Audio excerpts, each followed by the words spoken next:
So good morning, everyone. I'm back again for another Friday. Laurie Mode here, Outdoors New South Wales and ACT, coming to you live from the entrance on the central coast of New South Wales.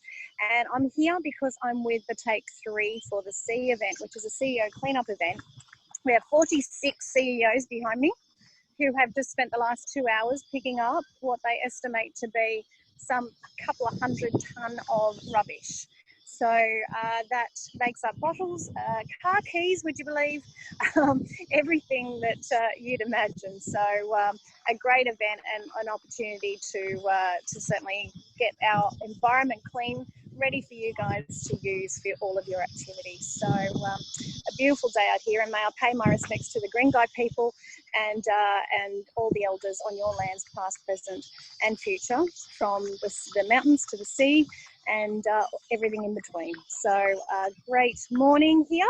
Now we've got something a little bit different. We've got Sam, who's joined us from the Botanical Gardens.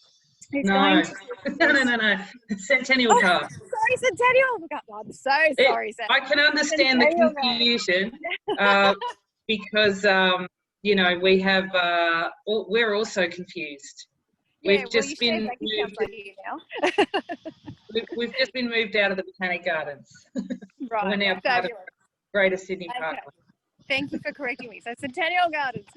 And we're also going to have a bit of an update on what probably most of the members received last night on their newsletter on some of the restrictions being eased in the next couple of weeks. So just quickly on that, Sam, before you get started, I might just recap that for our members.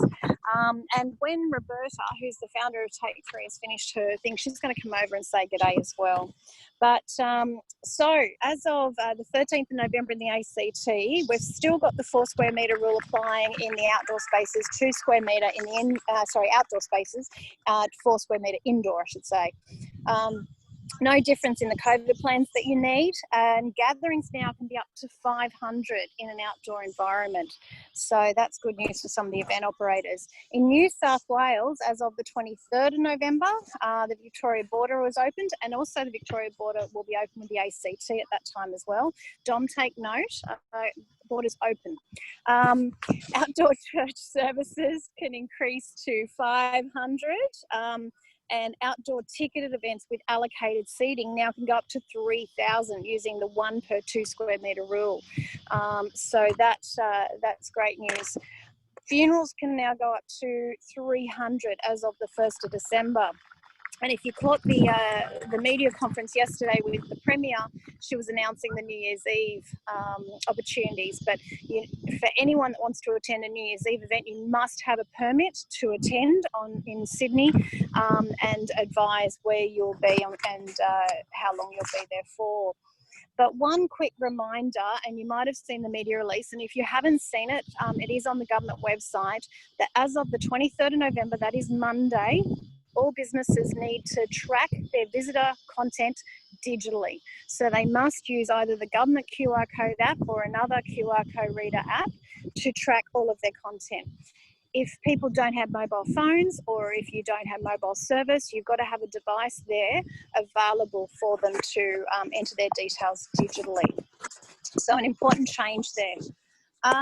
New South Wales budget was this week, so some great innovation in the voucher system. I am doing everything I can to make sure that the outdoor recreation component of business, i.e. us, can access those opportunities and register our businesses to have people spend their vouchers with us. So I'll keep you up to date with more as that comes about, but I'm hoping that outdoor recreation is part of that initiative I think it's called Out and About. Another thing for you, small and medium businesses, we've got a $1,500 voucher that we can spend on any government fees this year, and there's some payroll tax cuts as well. But if you want more details, just go to that link on the newsletter that I sent out last night. Insurance-wise, we talked about the Insurance Mutual. That certainly is out in some of the media now. So if you want more information, there's another link there. The other thing I just wanted to mention was the Outdoor Leader Certification Program that just is out for public comment from the industry at the moment. This is a program that we've looked at to try to circumvent some of the challenges the sector's seeking, and that is one about the knowledge and expertise around the AAAS and the good practice guides. We've also been talking to the insurance sector and seeing what they need to be able to insure businesses more quickly, more efficiently, more profitably. And they've certainly been recommending actions that are part of this program. It's also something where we can use as a marketing platform to promote businesses that have a certification of the type. We're not saying this is certainly the solution, but we're starting with this, and we want to work with the industry to fine-tune it to make sure that it's going to be something that you all can take advantage of, and that you all will see the benefits from. So I encourage you please to either jump onto the feedback portal, the Facebook page, which has got some great discussions going on about some of the areas that the program covers, or just email me direct.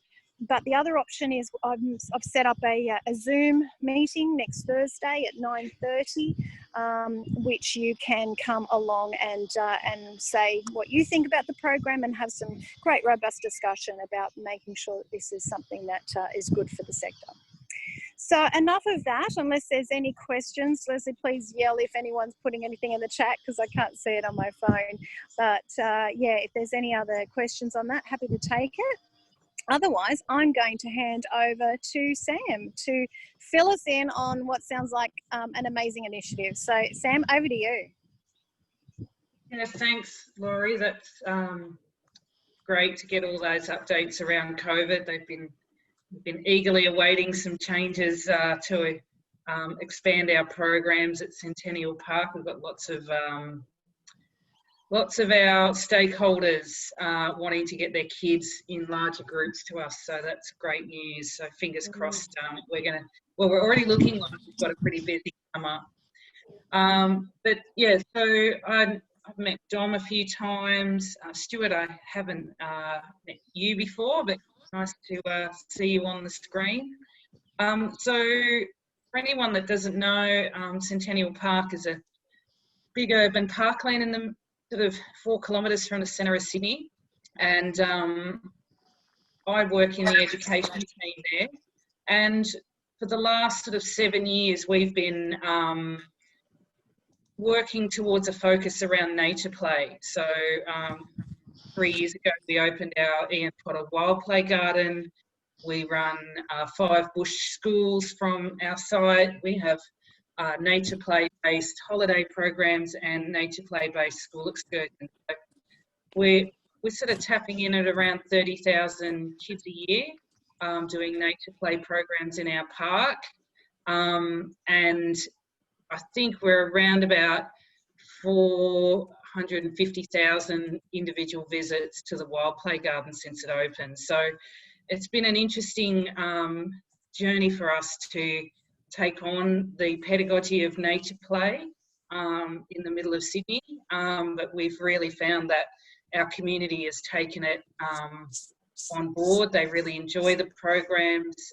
We do a lot of training for teachers and educators as well.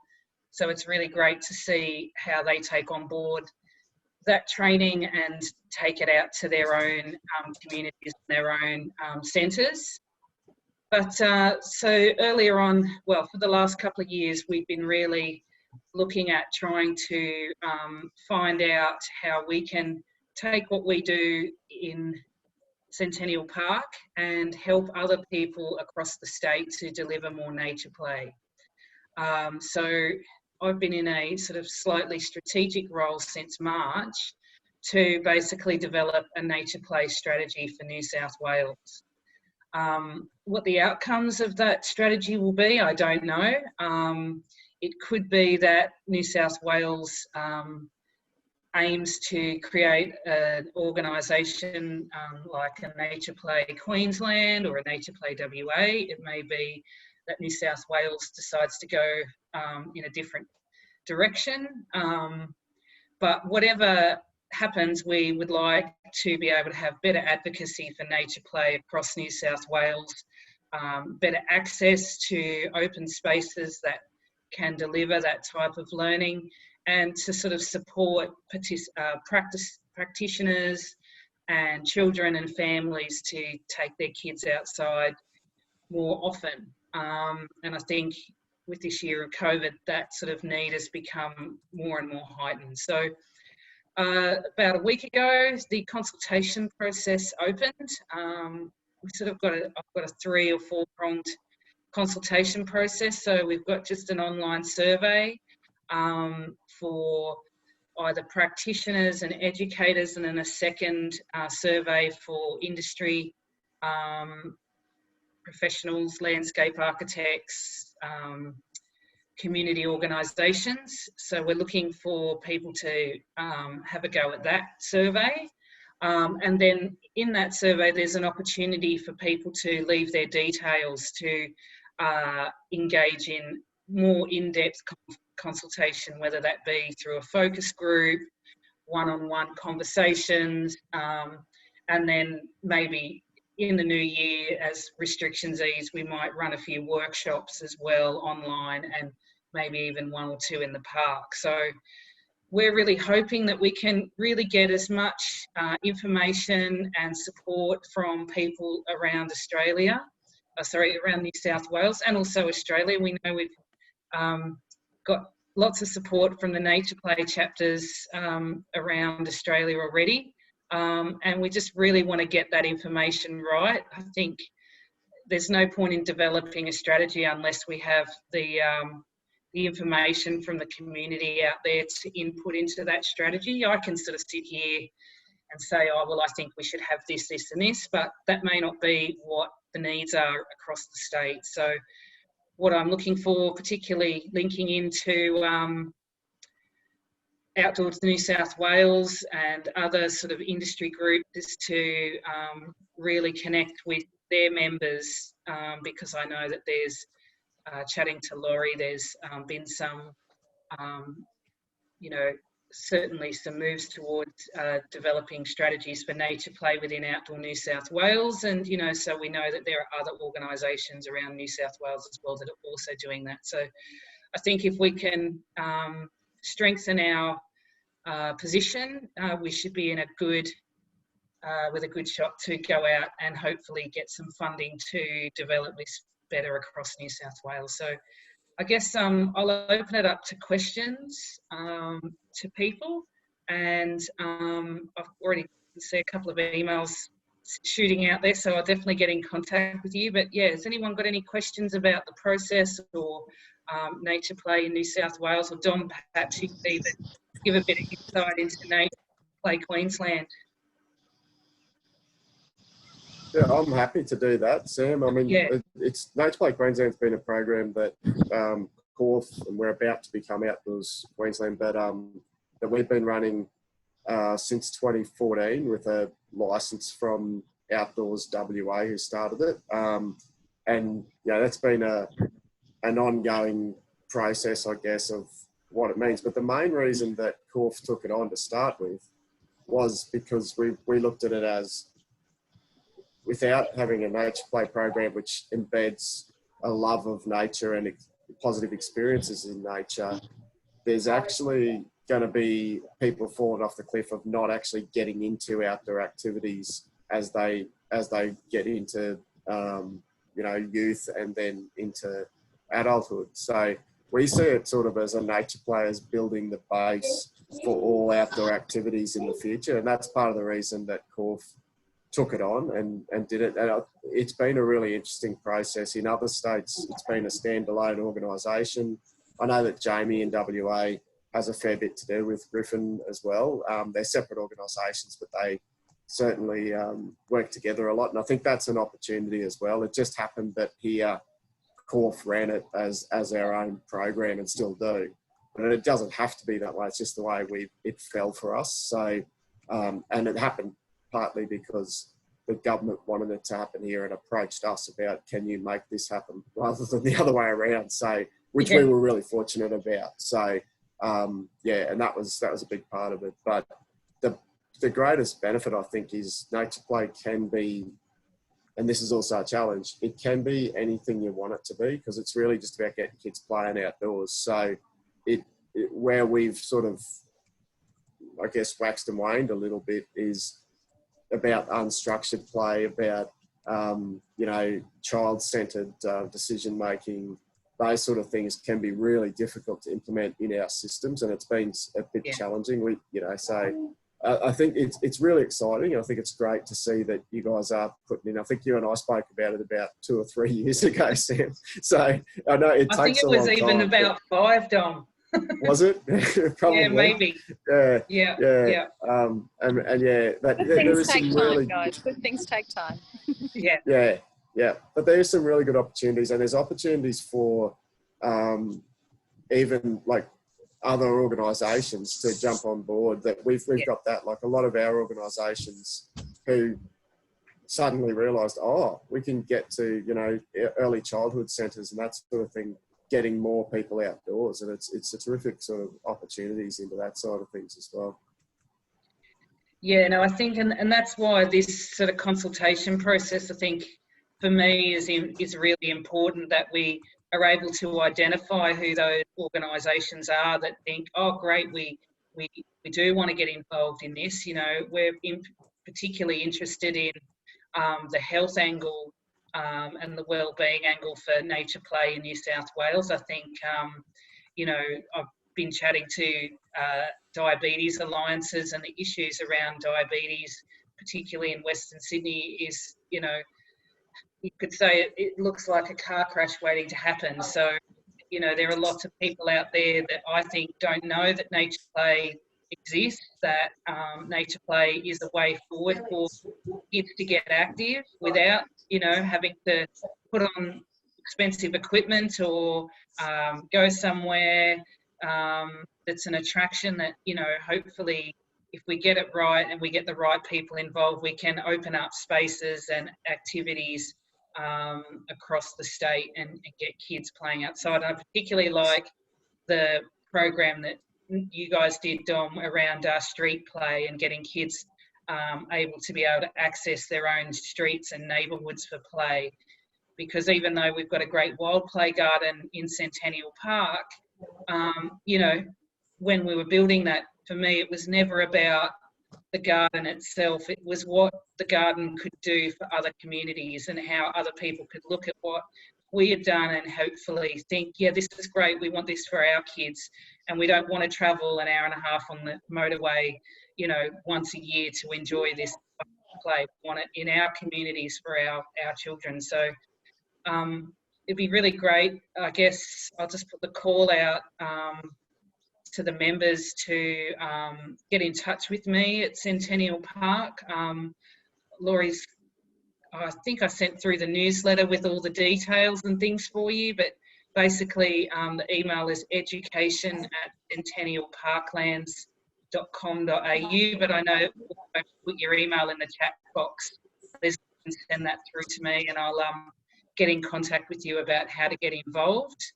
And I really look forward to talking to people and getting your insights about what you're already doing in the space and what support you might like to have to do more. And I'm particularly interested in engaging with the Scouts. We've got the guides already involved, so we've been having them at the park for a few years doing nature play, and we're looking at working with the guides to train some of their leaders in nature play practice so they can do that back at their own centres with their girls in the future. Great, Sam. Thank you so much. And just so people are aware, what is the sort of next steps? If they get in contact, you're calling for people on a bit of a focus group type of thing as well as just comment? Yeah, absolutely. So I'm looking to sort of get people to do the survey. It takes about 5 minutes. You can leave your details there or email me directly, and then I'll set up a focus group or a one-on-one conversation with individuals depending on the situation, hopefully over the next sort of month. I'm looking to collect as much information in December as I can, the rest of this month. I can tie it over to January if need be, but I know that most people might be going on a well-deserved holiday. So January will be when I start to put my head together around all the data collected to create a strategy document. Anywhere. I hear everything's booked out in January. Yeah, absolutely. Yeah, so No.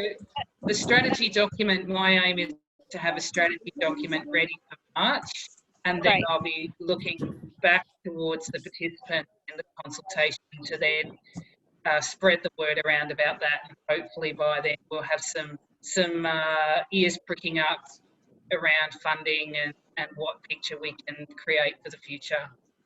Brilliant. Look, I think, Sam, timing is absolutely perfect. There's a lot of initiatives and a lot of funding that's coming out from the government at the moment. So well done for really putting it into action, even though it took 5 years. It's a great achievement to get this far. And I really encourage everyone to really get on board and make sure that this is something that they can. So thank you. Thank you for coming. Thanks, Laurie. Okay, stick around. Okay, I've got some guests right next to me here. One, Roberta is the founder of Take Three. One of the founders. I keep getting everything wrong this morning. One of the founders of Take Three for the Sea, and the beautiful Jenny Lee, who, let me get rid of that. Sorry, we're just getting a phone call through. This is Jenny Lee, who is the amazing fundraiser coordinator, partnerships person at Take Three for the Sea. I've known Jenny Lee for a little while. I only met Roberta 2 weeks ago, and I'll let Roberta talk to you about what has happened here today. So today we've actually had our inaugural, or not inaugural, it's our annual now, because we had our inaugural last year CEO cleanup, and we've managed to get 45 CEOs together in this beautiful location. I'm not sure whether you can follow me around. We're on the edge of Tuggerah Lakes, and we've just managed to spend an hour removing the rubbish that would have otherwise been blown or moved by rain and whatnot into the water, and we've collected it all. So we've probably collected, I'm just looking behind me, I'm not sure whether once again we can do this, but there's about 15 bags of rubbish that our wonderful CEOs have collected. Last year we had 40 CEOs and we collected over 9,000 rubbish items or littered items, and so this year there's more, certainly. And there's probably going to be something above 50 kilos of rubbish that's removed from the environment. So that's a really good start in terms of introducing CEOs to the idea of what ends up in our environment, and getting them to take it on board and take it back to their businesses and implement it as best they can with every business that they own. And they can be as diverse as accountancy or media or photos. We've got big businesses and small businesses. We had a representative of McDonald's up here, and in fact we as well as being an event to clean up the environment, it's also a fundraiser for Take Three. So we're really excited that we've been able to raise over $18,000 so far for the CEO cleanup, and then it's not stopped yet. We're still encouraging people to go and keep donating to the CEOs who got out here, and on this beautiful day with, I'll take you around again, the pelicans in the water at Tuggerah Lake, and we're making a difference. And so Take Three is all about trying to remove the rubbish from the environment. So Take Three is effectively what the name suggests. Take Three for the Sea. Take 3 pieces of rubbish from wherever you are and make a difference in terms of what's ending up into the oceans and rivers and lakes. We've got a wonderful Aboriginal gentleman who we work with up here who explains it as his grandmother explained it to him. The creeks and the rivers are like the veins, the arteries, and the oceans are beaten overlap. So we're throwing, if the creeks and rivers are taking plastic and other rubbish down into the ocean, we're polluting our very circular system. So it's really poignant, but the little bit that we do every day, and this is the thing about Take 3, it devolves responsibility to every person every day to make a difference. So the little bits count. So we know now through our community that we've actually removed in the last 10 years of operation about 30 million littered items. So that's exciting for us. So actually we're making that difference that we've been trying to. Brilliant, Roberta. Thank you so much. I think you can see the work that Take 3 has been doing is really certainly making a difference. And I'm pleased to say that it looks like we're going to be working together on a few initiatives. So that's really exciting. Great opportunity. Yeah, so Outdoors New South Wales, Outdoors ACT, I think there's a lot of commonalities we can actually go for. So welcome. Thank you for listening to us. Any questions? Is there any questions from anyone or anything anyone wants to say? An obvious one from me, Laurie, is it just in New South Wales and ACT? No. Queensland? We're all over the world. We're actually, we've got 340,000 followers in 129 different countries worldwide. So we've got a really big following. Tom's in Queensland. He's my counterpart in Queensland. Okay, John. So we're actually coming up there next week to do a clean up with Corporation Abbott. So we're all over the place. We are small, but we are potent. Okay. Sure. I'll send you the details, Tom. That'd be good. Thanks, Laurie.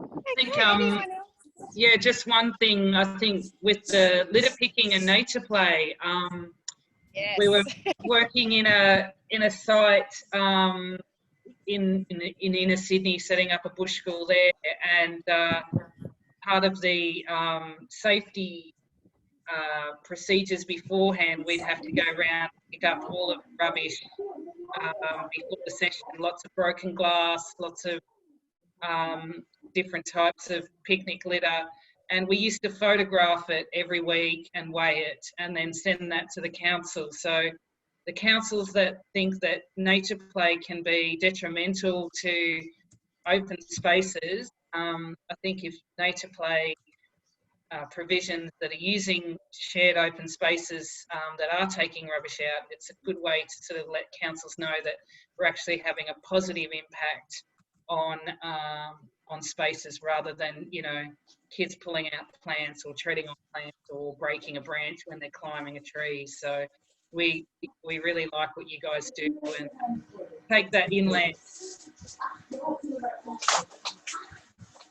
So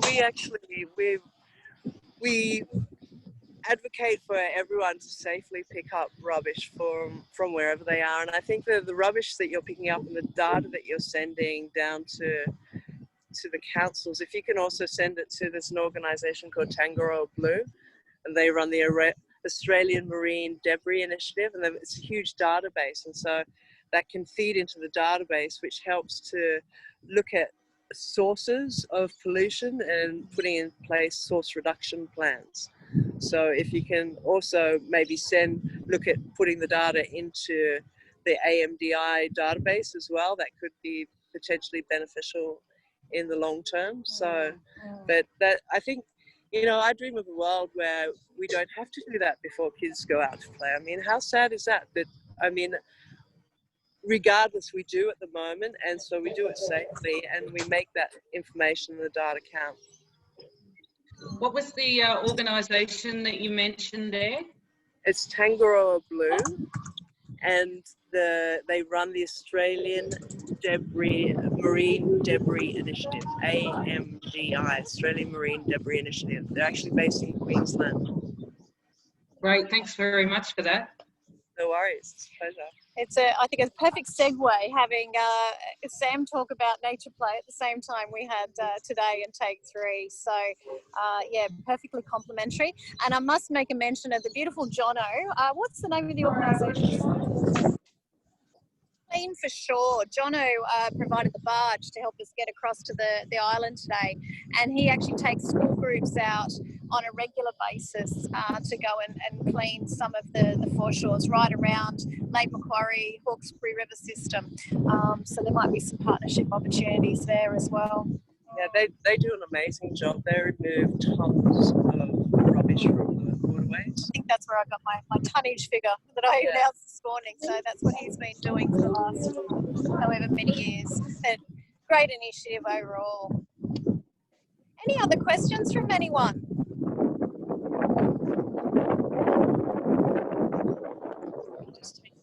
Yeah, we can literally sit here and look at the scenery for the next half an hour. But a short one today, but I think it was a great discussion. And Sam, I know that Sue's on the line as well, and Sue's really keen around the nature play stuff. So maybe if you guys want to use the time, Leslie can turn off the recording and let you guys have a bit of a chat about that, or anyone else that wants to stay behind and have a chat here now, Sam.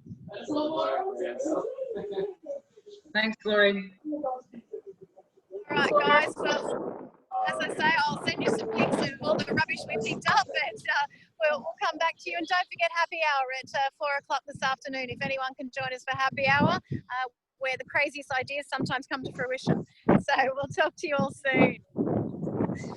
Thanks, guys. Laurie. I just wanted to say too, that was a rubbish session today.